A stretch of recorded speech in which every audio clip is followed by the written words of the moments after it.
এদিকে milestone tragedy নিয়ে চলছে নজিরবিহীন গুজবের ঝড়। সংবাদ সংস্থা এএফপির ফ্যাক্ট চেক সম্পাদক জানান, 3টি উদ্দেশ্যকে সামনে রেখে মিথ্যা তথ্য ছড়ানো হচ্ছে। যে অপতথ্যগুলো ছড়িয়েছে সেটা ছিল মূলত রাজনৈতিক উদ্দেশ্যে।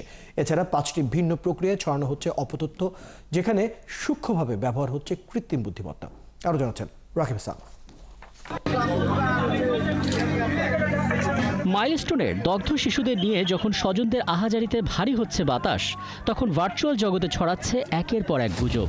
এই যেমন ফেসবুকে ছড়িয়ে পড়া একাধিক পোস্টে দাবি করা হয়েছে বার্ন অ্যান্ড প্লাস্টিক বিশেষজ্ঞ ডাক্তার সামন্তলাল সেন কারাগারে আটক আছেন এবং মাইলস্টোনের এই পরিস্থিতিতে তাকে মুক্তি দিয়ে আহতদের সেবার কাজে নিযুক্ত করা হোক।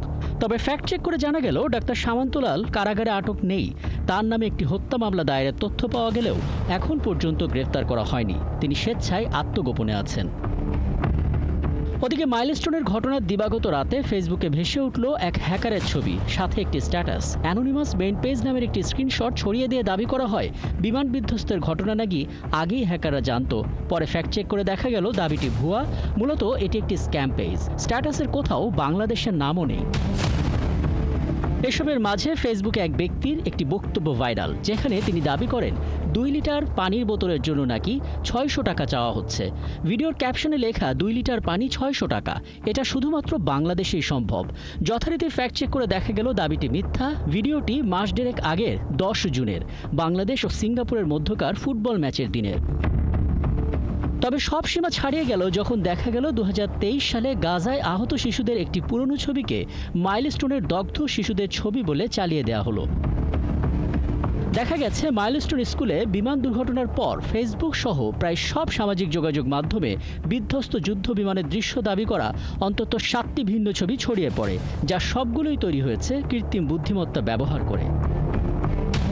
আন্তর্জাতিক ফ্যাক্ট চেকাররা বলছেন ফটোকার্ড, আর্টিফিশিয়াল ইন্টেলিজেন্স, পুরনো ভিডিও সম্পাদনা সহ মোট 5টি ভিন্ন উপায়ে ছড়িয়ে দেওয়া হচ্ছে এই গুজব। আমরা দেখতে পাচ্ছি সাম্প্রতিক সময়ে এআই দিয়ে বানানো ভিডিও, মানে কি বলবো, বিএনপির পক্ষে, বিএনপির বিপক্ষে, জামাতের পক্ষে, জামাতের বিপক্ষে, এনসিপির পক্ষে, এনসিপির বিপক্ষে এবং এনসিপি এবং বিএনপির স্পেসিফিক নেতা, বিশেষ আসনের নেতাকে প্রমোট করার জন্য এআই দিয়ে বানানো ভিডিও ছড়ানো হচ্ছে।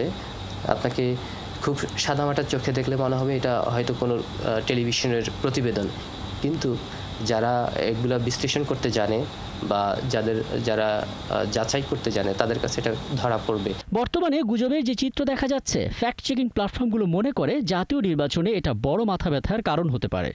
আগামীতে যে নির্বাচন আসছে, আমার মনে হয় সেখানে বড় ধরনের একটা ক্যাওস তৈরি হবে, বিশৃঙ্খলা তৈরি হবে। নির্বাচনে এআই এর অপব্যবহার রোধে নির্বাচন কমিশন এবং সরকারকে বিশেষ দিক নির্দেশনা নিয়ে আসতে হবে এবং নজরদারি করতে হবে।